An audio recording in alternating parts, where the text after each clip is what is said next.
Have you ever wondered what sets Jeet Kune Do apart from other martial art methods? In today's issue, we'll be diving, not deep, but we'll be diving into history, philosophy, even techniques of this groundbreaking system. Hello, everyone. This is Dwight Woods, the Jeet Kune Do Rebel. Welcome to the I Love Jeet Kune Do broadcast number 269. This is the one about Jeet Kune Do more than just a fighting style. As you're logging in, if you'd be kind enough to say where you're logging in from, hit the like button and feel free to continue doing so throughout the broadcast. If you're catching the simulcast over on the YouTube, please be sure to like, subscribe, and hit the notification bell as well. So, subtitle, What Makes Jeet Kune Do Jeet Kune Do? So, naturally, anyone who is a fan of martial arts more than likely has come across the name Jeet Kune Do before, and more than likely, hopefully, is aware that Jeet Kune Do is a martial art form created in the 1960s by the legendary Bruce Lee. But what exactly makes Jeet Kune Do Jeet Kune Do? So let's take a look at this. One of Jeet Kune Do's core ideas is that of simplicity and directness, right? Why? Because Bruce Lee believed that traditional martial arts were too rigid and they were focused too much on specific techniques, which could be somewhat limiting in a real life situation. So, conversely, he wanted to create a martial art method that was adaptable, that was flexible, that could even be tailored to the individual practitioner's needs. So this is how Jeet Kune Do ended up being not just a set of techniques, but a way of thinking and a way of approaching combat. So going back to those fundamental ideas, simplicity and directness, Jeet Kune Do emphasizes the importance of being fluid, being able to adapt to the situation, and using the most efficient techniques, right, to overcome. So this philosophy is encapsulated in Bruce Lee's very famous but very disliked by yours truly quote, "Be water, my friend," right? It is important to keep in mind that Jeet Kune Do is, and I'm going to repeat this, Jeet Kune Do is also a way of thinking. When you approach it this way, you take Jeet Kune Do way beyond just a means to defend yourself, and you expand it into being about finding the most direct and the most efficient way to achieve your goals and to pursue your life passions. Um, if we, okay, so let's look at simplicity. Fundamental principle. Bruce Lee believed that simplest solution is very often the best one, right? I guess a cousin of Occam's razor or whatever. He believed that unnecessarily complex techniques can hinder your ability to respond effectively to a situation.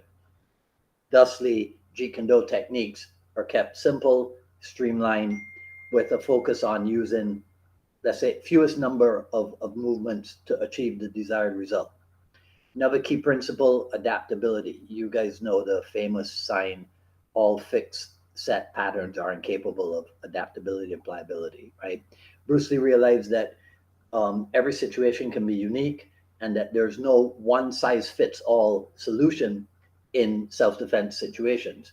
So, JKD people need to be adaptable and they need to be able to use whatever techniques are most appropriate. That immediately means what? That you've got to be, for lack of a different expression, cross trained.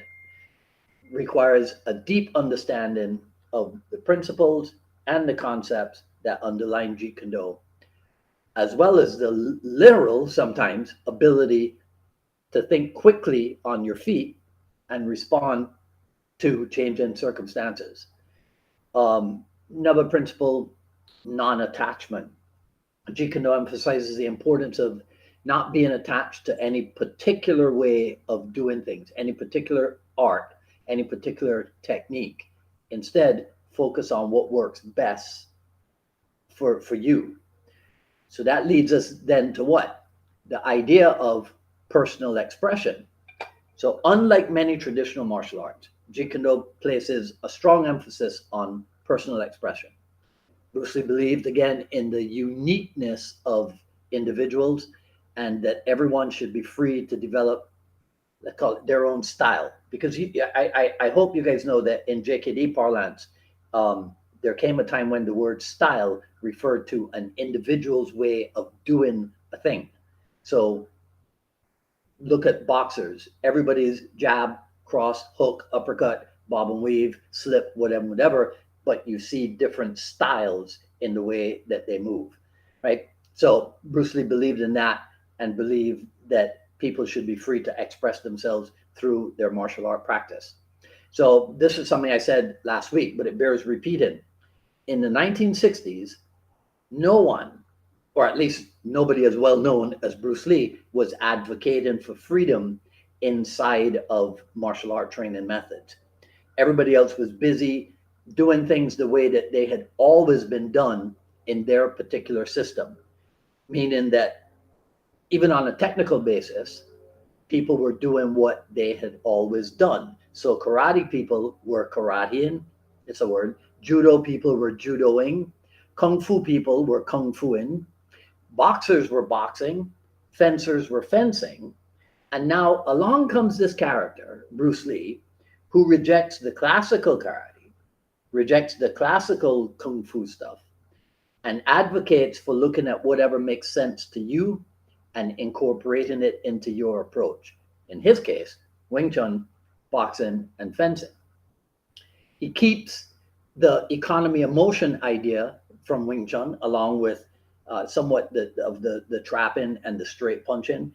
He borrows some punching stuff from boxing, adapts fencing's footwork, and um, adapts the idea of the lead hand as a blade, um, and then takes a counter-offensive maneuver from fencing, the stop hit, and assigns that as the primary method of counter-offense and gives that idea, names his art after that idea.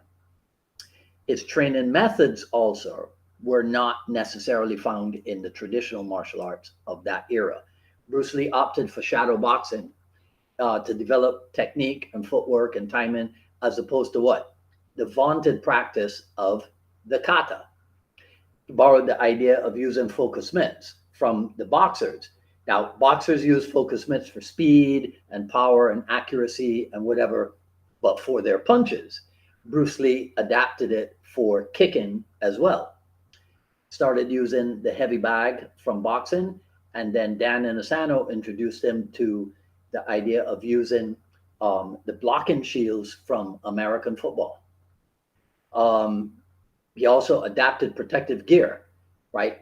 From the gloves from Japanese baton training, the body armor, I believe, from Kendo. I'm not too sure on that. And then married that with what? US Naval boxing headgear, right?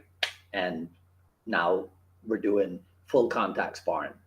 So all these things back in the day really did set Jeet Kune Do apart from its contemporaries of the era. But it begs the question, is Jeet Kune Do still unique today? I say yes, and in more than one way. It is still unique today because no other martial art method has the origin story that I partially relayed to you just now. But also because Bruce Lee's philosophy that martial art is a constantly evolving process rather than a fixed set of techniques.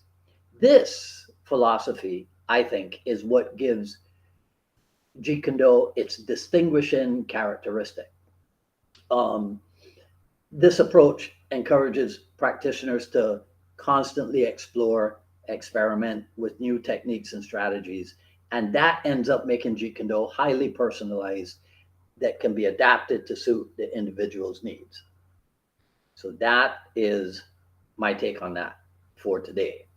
Now, a couple of weeks ago, I introduced the what did I call it? Now I can't remember. But anyhow, so today I want to share with you a news item. And this one came up literally just a couple hours ago. So I want to show you guys something here. So this, I believe, is the original post. And this is from 2019. So 4 years later, now I might have these images reversed. I'm not sure. But 4 years later, it gets reposted. Now, here's what is said right around here. I don't know if you can see my cursor or not, but it says that what Sifudan is doing is showing single direct attack.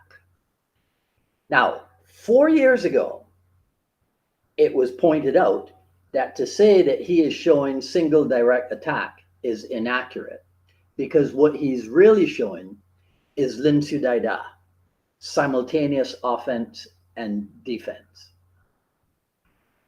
4 years later, in 2023, the same thing happens. Happened 4 years ago, it gets reposted, the same comment. No, he's not showing single direct attack. What he's showing is simultaneous offense and defense. And I say, hold on a second, isn't it both? If he's showing simultaneous defense and offense, well, then wouldn't the offense part come from the 5 ways of attack? The simple direct or simple angular, attack by combination, etc., etc. Isn't it both, as opposed to being one or the other? Okay, so thought I would share that with you guys to close up today. So what say you? Let me know what you think about Jeet Kune being more than just another fighting style. Also, let me know what you think about that news item, whether he's showing simple direct attack or showing simultaneous offense and defense. Okay, let me know in the comments below. That's all I got to say about this video. If you like what you heard, comment, rate, subscribe, hit the notification bell over on the YouTube, share this video, follow me on Twitter at Dwight Woods and on Instagram at Dwight D. Woods. If you enjoy my work and you'd like to support the program, please visit jkdrebel.com, click on the Rebel Gear link, and that's where you can see stuff like this. The Jeet Kune Notables coffee mug, also available in garments, t-shirt, long sleeve, short sleeve, sweatshirt, hoodie, all that good stuff. At paypal.me/Unified MA Miami, the Jeet Kune Journey, raw but edited volume 1 is available. paypal.me/Unified MA Miami. If you are interested in supporting the Rebel over on the Jeet Kune Dialogues YouTube channel, just go over there, youtube.com/@the Jeet Kune Dialogues. Click on the join link, and that's where you'll see the different levels of membership available to you there. Oh, I'm just gonna say this. So that's the image that I use for the preview postcard, and nobody commented on it. That's all I'm gonna say about that. Okay. I have not been, so I had a little mishap, and I have not been able to confirm Friday's dialogue partner. There are a couple of people that I'm gonna reach out to and beg them, possibly if they can, in this emergency situation, to come on the show on Friday. So as soon as I know about that, I'll let you guys know as well. So stay tuned. Today's a Green Day, not the band, the T-shirt. All right. Okay. So something will happen on Friday, I assure you. Right. If not, if I don't see you on Friday, I'll see you next week for another issue of the I Love Jeet Kune broadcast. Until then, this is Dwight Woods, the Jeet Kune Rebel, signing off. You guys enjoy the rest of your day. Talk soon. Take care.